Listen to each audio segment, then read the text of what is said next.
भगवान भक्ति का जिक्र करेंगे। यहाँ सामूहिक रूप से प्रसाद का आयोजन होगा। बिना पवित्र भूमि के ऐसा नहीं हो सकता। कहते हैं एक बार महादेव और पार्वती जी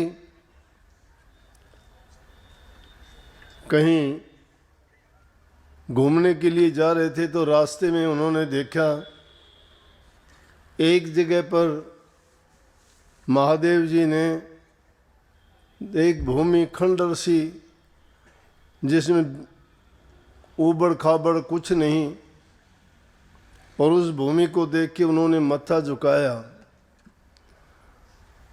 तो पार्वती जी कहने लगी कि आप किसको मत्था झुका रहे हो? यहाँ ये बंदगी किसको की है?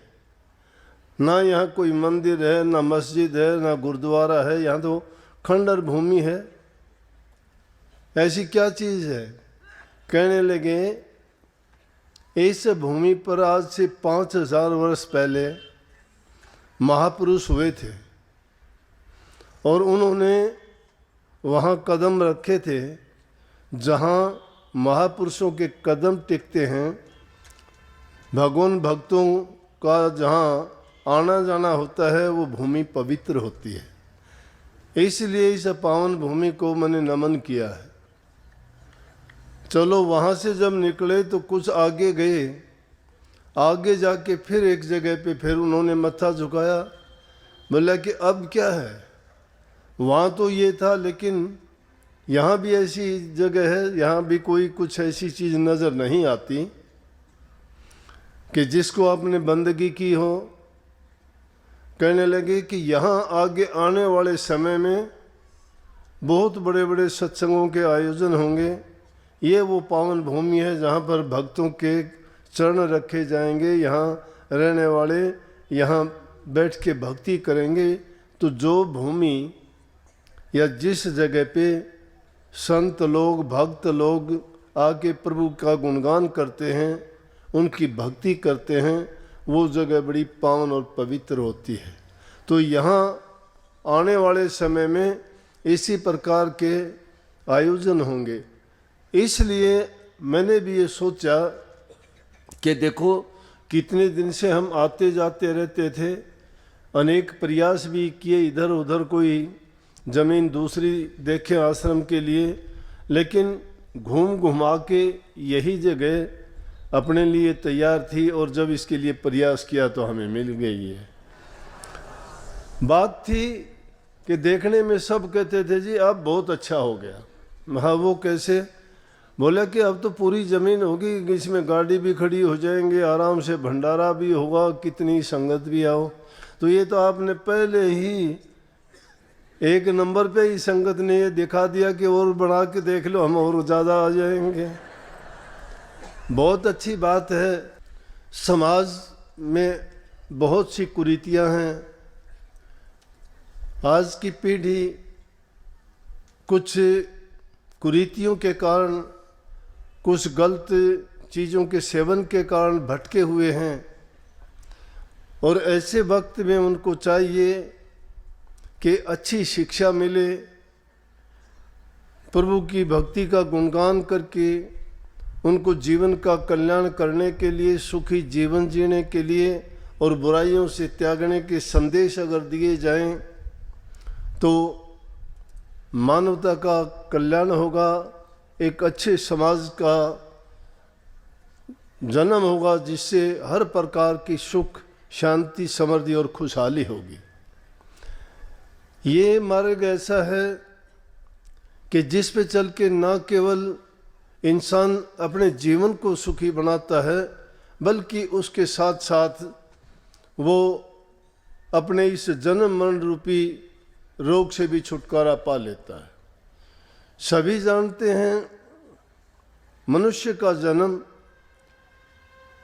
बहुत शुभ और नेक कर्म करने के बाद, कितने जन्मों के बाद हमें ये अवसर मिला है। स्वामी जी महाराज ने लिखा इसके बारे में, ये तन तुमने दुर्लभ पाया, कोटि जन्म जब भटका खाया। या को अब वृथामत खो, छिन छिन चेतो भक्ति कमाओ। भक्ति करो तो गुरु की करना, मार्ग शब्द गुरु से लेना। बातों को समझने में चूक हो सकती है, लेकिन महापुरुषों की वाणी को अगर कोई समझ भी जाता है तो समझो कि उसका मनुष्य का जन्म लेना सफल हो जाता है। संत इस जीव के कल्याण और हित के लिए ही आते हैं। उनका ना कोई स्वार्थ होता है, ना उनको इस दुनिया से कुछ लेना देना होता है, ना वो अपने किसी सुख सुविधा की परवाह किया करते हैं, बल्कि उसके बदले में तो उनको कष्ट, दुख और परेशानियां मिलती हैं। फिर भी उन परेशानियों की ओर वो ध्यान नहीं देते। क्यों नहीं देते? कि वो जो मिशन लेके आते हैं वो अपने मिशन पे काम करते हैं। उनका मिशन क्या होता है कि मानव कल्याण का, भटके हुए जीवों को रास्ता दिखाने का, समाज में फैली हुई कुरीतियों को दूर करने का। अब समाज में विकृतियां, कुरीतियां या कुछ ना कुछ ऐसे गलत आदतें शुरू हो जाती हैं कि जिसके कारण वो एक रोग का रूप धारण कर लेती हैं। और वो रोग भी कैसा? छूत का रोग, एक दूसरे के देखने से ही जो लग जाता हो। अब देखते हैं कितनी शिकायतें आती हैं रोज़ाना, अखबारों में पढ़ते हैं, टेलीविज़न में देखते हैं। नशे की बुरी आदत है। नौजवान बच्चों को उनको ज्ञान और समझ नहीं है। हम प्रयास करते हैं, माँ बाप की सबसे बड़ी पूंजी उनकी संतान होती है, क्योंकि संतान के लिए इंसान कितना अगर कोशिश करता है, अगर नहीं होती तो बड़ा दुख होता है। संतान नहीं है, उसके लिए क्या क्या नहीं करते हम। कभी वैद्य के पास, कभी डॉक्टरों के पास, कभी ज्योतिषियों के पास, कभी पंडितों के पास, कभी ओझा शाणे सेवड़े महात्माओं के पास जाके मिन्नत करते हैं कि बाबा मुझे संतान नहीं होती, मेरे ऊपर कृपा करो। रात दिन उनकी यही एक ख्वाहिश रहती है कि संतान हो जाए, संतान हो जाए, क्योंकि हर जाति का, हर जीव का ये एक जन्मजात मानो या उनकी ये उस महाकाल द्वारा दी गई एक ऐसी रीति है कि जिसके अनुसार हर जीव चाहता है उसकी जाति आगे बढ़े। इंसान भी चाहता है कि मेरी भी संतान हो, संतान की भी संतान हो।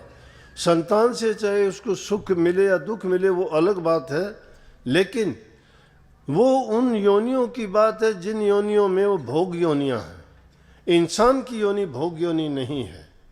ये कर्म भूमि है। कर्म योगी बन के इसमें जो अपना कर्म कमाता है, कर्म को भी पहचान के करता है। धर्म कर्म जो करता है वो अपने जीवन को सुधार लेता है। तो वो जीवन ऐसे नहीं मिलता। कोटि जन्म भटका खाने के बाद इंसान का जीवन मिला है, दुर्लभ पाया है। लेकिन जिनको ये मिला है वो समझते नहीं इसका महत्व क्या है। वो नहीं जानते कि मेरे जीवन का कितना महत्व है।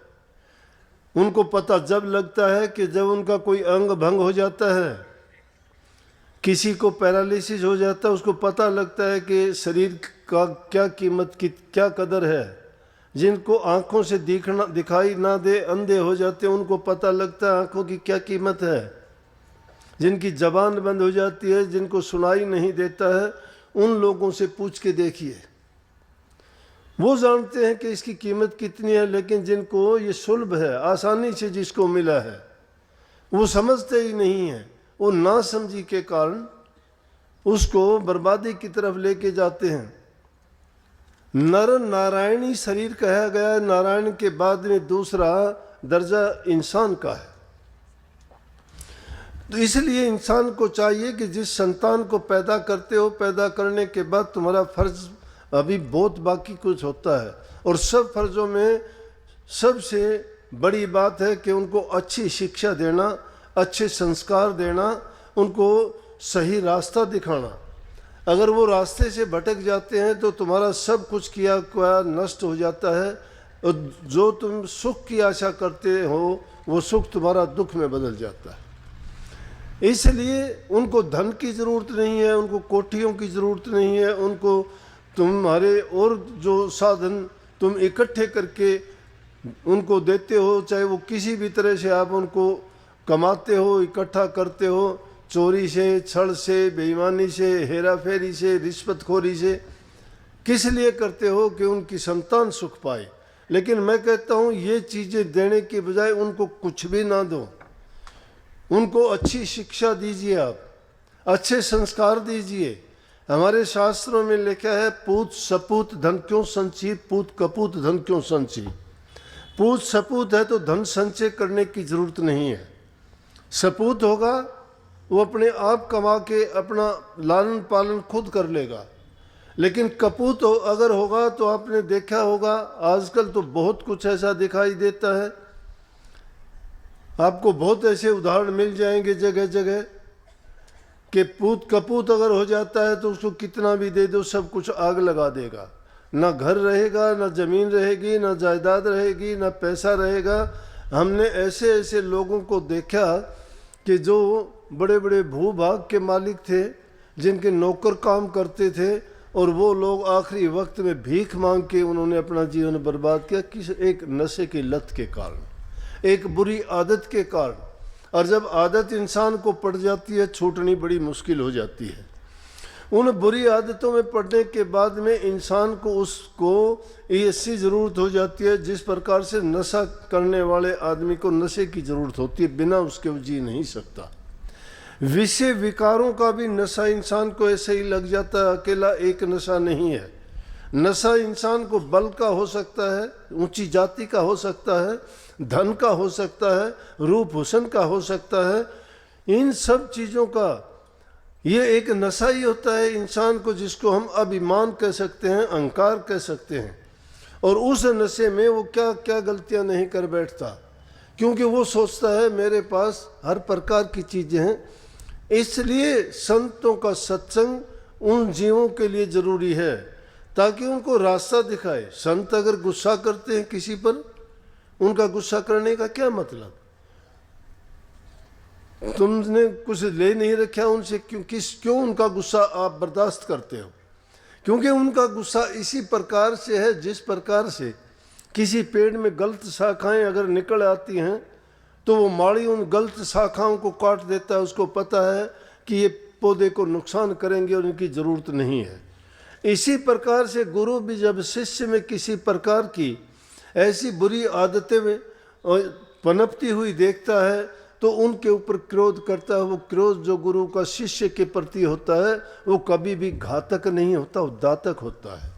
दातक होता है दात बख्शने वाला, उसको सुधारने के लिए, उसके जीवन को बनाने के लिए, ताकि वो ऐसी कोई बुरी आदत को अपना के गलत रास्ते पे ना चला जाए। इसलिए गुरु कभी कभी उनको ठीक रास्ते पर लाने के लिए ताड़ मार करते हैं, और वो ताड़ मार उसकी बेहतरी के लिए, उसकी भलाई के लिए, उसके हित के लिए और उसके कल्याण के लिए होता है। अगर गुरु किसी की जो कमी है शिष्य में नहीं दिखाता है, नहीं बताता है, या किसी प्रकार से संकोच करता है, तो समझो कि वो शिष्य के लिए हित नहीं करता, उसका अहित करता है। तो इस चीज़ों से, और अगर गुरु तुम्हें मान देता है, सम्मान देता है, प्यार देता है, तो अपने भाग्य को सराहना चाहिए, क्योंकि उसको बर्दाश्त करने की क्षमता आप में होनी चाहिए। जो उसको बर्दाश्त कर लेता है उस प्यार को, तो उसको सोचना चाहिए कि गुरु की कृपा, गुरु का प्यार, मुझे प्रभु का प्यार मिलता है। क्योंकि गुरु उसमें देख लेता है जब उसमें कोई अच्छाई है, उसमें कोई गुण है, तो गुरु चाहता है उन गुणों को और ज़्यादा बढ़ाया जाए। और बढ़ाई ये गुरु जानता है कि उसके किस प्रकार से उसको रास्ते पे लाया जाएगा। किसी को मान बढ़ाई से भी रास्ते पे लाया जाता है, किसी को थोड़ा कटु वचन बोल के भी समझाया और बताया जाता है, और किसी को साक्षात सामने बैठा के शिक्षा दे के समझाया जाता है। एक ही प्रकार के जीव नहीं होते, लेकिन सत्संग एक ऐसा माध्यम है जिसमें सभी प्रकार की शिक्षाएं उसमें मिलती हैं। क्योंकि जीव एक प्रकार का नहीं है, सबके लिए एक ही लाठी से उनको नहीं हाँका जा सकता। सब के लिए सत्संग में हर जीव के लिए कुछ ना कुछ उनके कल्याण, उनके हित और सुधार के लिए गुरु के द्वारा वचन फरमाए जाते हैं। तो गुरु के जो वचन होते हैं उन वचनों को, यही बात आगे चल के जो कही कि भक्ति करो तो गुरु की करना। किस लिए गुरु की भक्ति करना? परमात्मा की भक्ति आप क्या करोगे, कैसे करोगे परमात्मा? परमात्मा को आपने कभी जाना नहीं, कभी देखा नहीं, ना उसकी मंजिल का पता है, ना ठिकाने का पता है, ना रंग रूप की जानकारी है। आपने किसको देखा है? गुरु को देखा है। गुरु को देखा है, गुरु ने परमात्मा के गुणों का बखान किया है। वही आपको उस रास्ते पे चला के उसकी मंजिल तक पहुंचाने वाला भी वही है। इसलिए उस गुरु की जो बातें हैं, जो उनका उपदेश और शिक्षा है, उस शिक्षा को मानते चले जाओ, तुम्हारा रास्ता आगे से आगे अपने आप खुलता चला जाएगा। अब कई बार सत्संगी आते हैं, आके कहते हैं कि जी कृपा करना मेरा भक्ति में मन लगे। भाई मन तो आपका है, आज तो आपकी अकेले की बात नहीं, पूरे जितने संसार के आदि काल में भी जितने भी संत हुए, भगत हुए, जो भी भक्ति के मार्ग पर चले या किसी भी काम में लगे, सब ने मन की शिकायत की। मन की शिकायत की, जी मेरा मन नहीं मानता इस काम को, मेरा मन चाहता है मैं ये कर लूँ, मेरा मन चाहता है मैं वहाँ जाऊँ, ये मन चाहता है ना। लेकिन इस मार्ग पर चढ़ने वालों का मन नहीं चलेगा, मन की चाहना नहीं कर सकते हम। मन किसी को दे चुके होते हैं, मन गुरु को दे दिया हमने, क्योंकि मन जब तक गुरु को नहीं देते हो, और मन जिसने दे दिया, मन दिया जिन सब दिया रे मन के लाल शरीर, अब देने को क्या रहा कह गए संत कबीर। जिसने मन दे दिया उसने सब कुछ दे दिया, सब कुछ, कारोबार, सब काम, सोच विचार, जितने भी हम क्रियाएं करते हैं मन के कहे के अनुसार करते हैं। अब गुरु से मांगते हो, भीख मांगते हो कि कृपा करना, मेरा ध्यान लग जाए, मेरा मन सुमन में नहीं लगता, मेरे मन को लगाओ। मन आपके पास है, मन आपने गुरु को दिया नहीं, इसलिए आपका मन नहीं लगता। अगर मन गुरु को दिया होता तो आपको ये कहने का कोई मतलब ही नहीं था कि मेरा मन नहीं लगता। राजा जनक को किस प्रकार से ज्ञान हुआ था? याज्ञवल्क्य जी उनके गुरु थे, लेकिन उनसे उनको वो तसल्ली नहीं हुई, जो ज्ञान उनको लक्ष्य ज्ञान नहीं मिला। लक्ष्य ज्ञान अगर मिला होता तो उनको अष्टावक्र को गुरु बनाने की जरूरत नहीं थी। अष्टावक्र जी को गुरु क्यों बनाया? कि उन्होंने उनको लक्ष्य ज्ञान दे दिया। राजा जनक की यही थी कि मुझे इतनी देर में जो ज्ञान करा दे, मुझे प्रभु के दर्शन करा दे, कि जितनी देर में मैं घोड़े की एक रकाब पर पैर रखूं तो दूसरा रखूं, इतनी देर में ही ज्ञान हो जाए। इतनी देर में ज्ञान देने के लिए अष्टावक्र जी ने उनको कहा था। अब देखा देखी की बात हो गई। अष्टावक्र ने तो कहा था तेरा तन भी मेरा है, धन भी मेरा है, मन भी मेरा है, राज भी मेरा है। और राजा जनक ने कह दिया हाँ जी मैं सब कुछ दे चुका, क्योंकि आप मेरे गुरु हो, आप मेरे गुरु हो तो मैंने सब कुछ अर्पण भी आपको कर दिया। जब अर्पण कर दिया तो ठीक है, राजा को कहने लगे कि चल तो बैठ घोड़े के ऊपर। घोड़े के ऊपर बैठने लगे। राजा कहने लगा राजा मन से क्या सोचता है मन में? वो सोचने लगा कि क्या हुआ? बोले कि मेरे राज को छोड़ के निकल यहाँ से, राज मेरा है, तू दे चुका मुझे। राजा जनक सोचता है, एक पैर डाल लिया, दूसरा डालने में विचारों में खो जाता है। बोला जनक, बोला जी क्या सोचता है मन से? बोला नहीं जी कुछ ऐसे ही नहीं, मन तेरा नहीं है, मन मेरा है। बोला जी हाँ आपका है ये मन। मन जब अपना रखते हो फिर ये काम कैसे करेगा? मन गुरु को दे दिया, अपने तन गुरु को दे दिया, धन गुरु को दे दिया। गुरु की आज्ञा में बरतोगे, गुरु तुम्हें चाहता है कि तुम अपने धन को नेक कार्य में लगाओ, दान पुण्य में लगाओ, दूसरे के हित करने में लगाओ, जरूरतमंद की सहायता करो।